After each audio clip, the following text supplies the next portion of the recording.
Health tips ગુજરાતીમાં તમારું હાર્દિક સ્વાગત છે।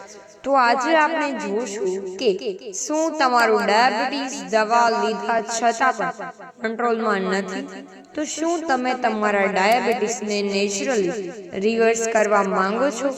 તો આજનો વિડિયો તમારા માટે અત્યંત ઉપયોગી થવાનો છે। તો દોસ્તો, તમે જાણતા જ હશો કે ડાયાબિટીસમાં મેથીનો ઉપયોગ કરીએ તો તે કંટ્રોલ થાય છે, પરંતુ તમે મેથી લો છો છતાં પણ તમારું ડાયાબિટીસ કંટ્રોલમાં નથી થતું, તો એનું કારણ એ જ છે મિત્રો કે મેથી ખાવામાં થતી 3 ભૂલો। જી હા દોસ્તો, આજના વિડીયોમાં આપણે જોઈશું right way to eat fenugreek seed for sugar control. હા મિત્રો, દોસ્તો, તમારી અને તમારા પરિવારમાં હરાવો ડાયાબિટીસ।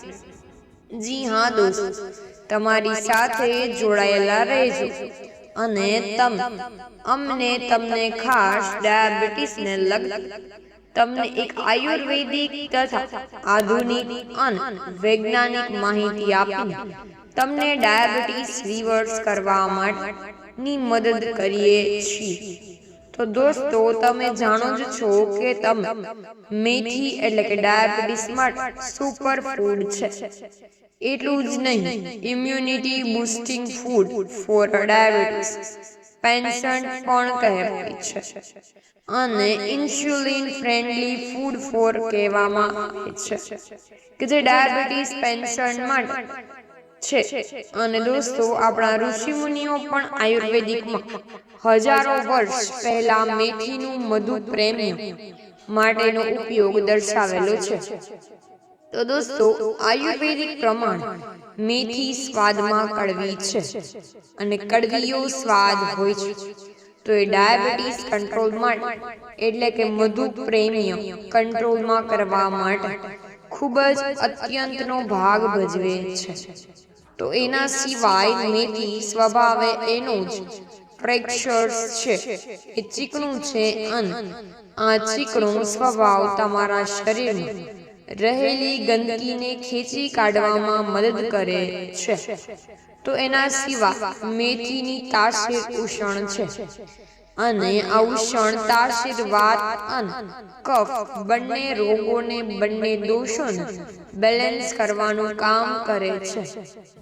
તો દોસ્તો, આયુર્વેદિક પ્રમાણે મેથી આપણા શરીરમાં કલે એટલે કે વધારાની ગંદકી અને પ્રવાહીનું શોષણ કરે છે। તો આવું કરીને મેથી તમારા જઠરાગ્નિ સ્ટ્રોંગ કરે છે અને જઠરાગ્નિ સ્ટ્રોંગ થવાથી તમારું શુગર એટલે કે મેટાબોલિઝમ સ્ટ્રોંગ થાય છે અને તમને ડાયાબિટીસ રિવર્સ કરવામાં ખૂબ જ સારી મદદ કરે છે। તો દોસ્તો, આપણા ઋષિ મુનિઓએ કહેલું છે કે જ્ઞાન એટલું પાવરફુલ છે કે જે આજના આધુનિક વૈજ્ઞાન, હા મિત્રો, વૈજ્ઞાન મેડિકલ વિજ્ઞાન પણ તેનો સ્વીકાર કરવો પડ્યો છે અને તેથી એની ઉપર રિસર્ચ કરવું પડ્યું છે।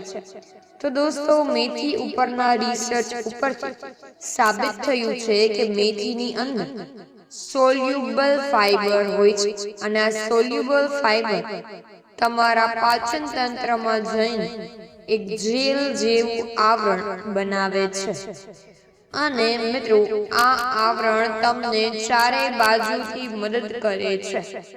તો નંબર 1 ઉપર છે મિત્રો તમારું શુગર જે હોય છે અને તમે જે ખોરાક ખાઓ છો એમાંથી શુગર રિલીઝ થાય છે અને જલ્દી જ તમારા લોહીમાં નથી જતું અને તમને શુગર સ્પાઇક આવતા અટકાવે છે।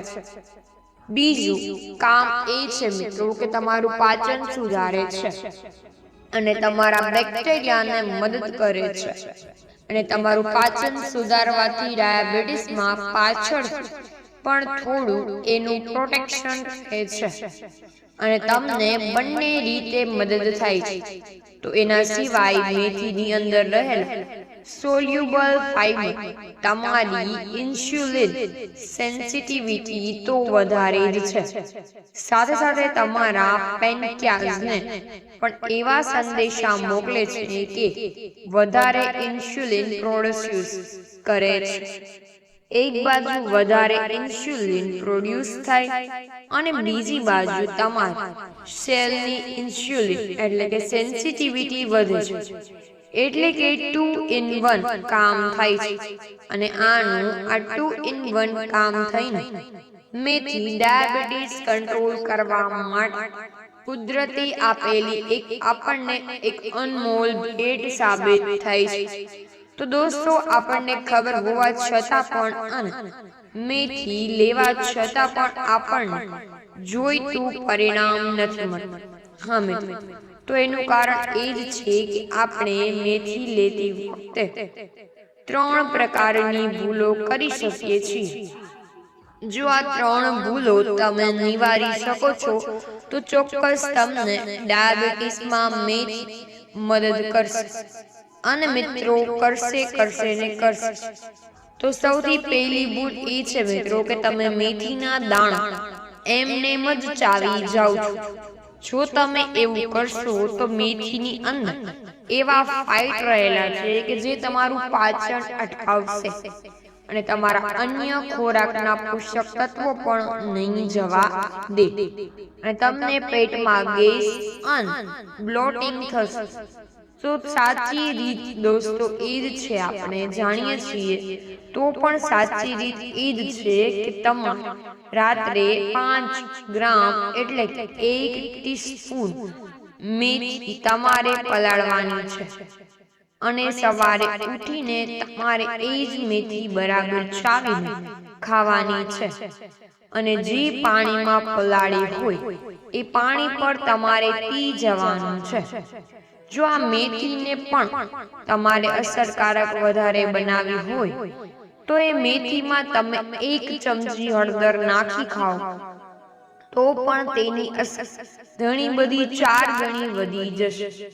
તો દોસ્તો, ઘણા બધાને ખબર હોય છે કે મેથી પલાળીને ખાવાથી હોય એટલે એ લોકો 1 સામટી મેથી પલાળી દે છે. ચલો 2-3 દિવસ સુધી આપણે ખાધી જઈશું. તો દોસ્તો, એ રીત ખોટી છે. તમારે માત્ર રાત્ર 5 ગ્રામ પલાળવાની છે અને સવારે એને કન્ઝ્યુમ કરીને નાખવાની છે, વાપરી નાખવાની છે. અને જો તમે 2-3 દિવસની સામટી મેથી પલાળશો તો વધેલી મેથી ફર્મેન્ટ થઈ જશે. તો એનો આથો આવશે અને એ આથો આવીને તમને પેટમાં ગડબડ કરશે એટલે કે બ્લોટિંગ કરશે અને તમારા જે પોષક તત્વો છે એને પેટમાં પોષણ નહીં થવા દે. સાથે એની શુગર મેટાબોલિઝમ ઉપરની અસરો પણ ઓછી થઈ જશે. તો દોસ્તો, એક સામટી મેથી તમે કદાપી ન પલાળો. જો તમને એવું લાગતું હોય કે દરરોજ કોણ પલાળે તો એની એક એવી રીત છે મિત્રો કે તમે મેથીને થોડી શેકી નાખો 1 સામટી અને પછી એને ગ્રાઇન્ડરમાં પાવડર બનાવી. તો એ પાવડર તમે પછી સવારે ગરમ પાણીમાં નાખીને થોડું 5-10 મિનિટ રહેવા દેવું અને પછી પી શકો છો. અથવા તો મિત્રો દહીંમાં ભેળવીને પણ તમે પીવું અથવા તો એ સ્મૂધીની અંદર પણ મેથી નાખીને મેથીનો પાવડર નાખીને પીવું. જો તમારે એ રીત મેથી નાખવાની હોય તો પછી એની પણ રીત છે. તમે મેથીને અંકુરિત કરી અને મેથીને ડીપ પાણીમાં નાખો, પાણીવાળી કરીને પછી એનું અંકુરણ કરો અને અંકુરિત મેથીથી તમે તમારા સલાડમાં ભેળવીને પણ કે દહીંમાં ભેળવીને પણ ખાઈ શકો છો. દોસ્તો, ત્રીજી ભૂલ એ છે કે આપણને જાણકારી હોવા છતાં આપણે કરીએ છીએ. અને ત્રીજી ભૂલ જોઈએ તો એ પહેલા તમને ખાસ વિનંતી છે મિત્રો કે આ વિડીયોને એક લાઈક જરૂરથી કરજો અને એક સરસ મજાની કોમેન્ટ પણ કરજો. અને જો તમારા કોઈ પણ મિત્રોને જરૂર હોય તો તમે તેને જરૂરથી શેર કરજો. તો આપણી ચેનલને સબસ્ક્રાઇબ કરવાનું ભૂલતા નહીં, અને જેથી તમને આવી અગત્યની માહિતી તમને સૌને ચૂકી ના જાય. તો દોસ્તો, હવે જોઈએ કે ત્રીજી ભૂલ આપણે જાણવા છતાં પણ શું કરતા હોઈએ છીએ. તો સૌથી પહેલા તો મિત્રો, આપણને ખબર જ છે કે મેથી ખાવાથી, હા મિત્રો, મેથી ખાવાથી ડાયાબિટીસ કંટ્રોલમાં આવે છે. એટલે કે આપણે ઓવરલોડ કરીએ છીએ. 5 ગ્રામ ખાવાની હોય એની જગ્યાએ આપણે પ્રતિદિન 20 ગ્રામ 30 ગ્રામ ખાઈએ છીએ. તો અતિ સર્વત્ર વર્જિત કહેવામાં આવે છે.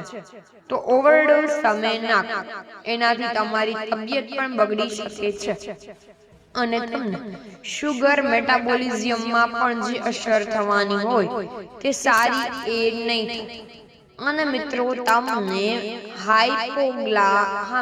હાઇપોગ્લાઇસેમિયા એટલે કે શુગર લેવલ એકદમ નીચે જાય છે. અને મિત્રો, તમે બેભાન જેવા પણ થઈ જાઓ છો. અને એવી અસરો થઈ શકે છે. જો તમારી દવાઓ ચાલતી હોય તો મિત્રો, દવાઓની સાથે સાથે તમે મેથી કેટલી લેવી અથવા તો દવાઓ કેટલી ઓછી કરવી એના અંગેની ચર્ચા પણ તમારા ડાયાબિટીસના ડોક્ટર જોડે કરી દે. અને અગત્યની સાથે સાથે આપણે મેથી ખોટા સમયે પણ ખાતા હોઈએ છીએ. એટલે જો મેથી તમે યોગ્ય સમય ખાવ છો તો પણ એની અસર તમને ધારી ના મળે, અને ઉપરથી નુકસાન પણ થાય છે.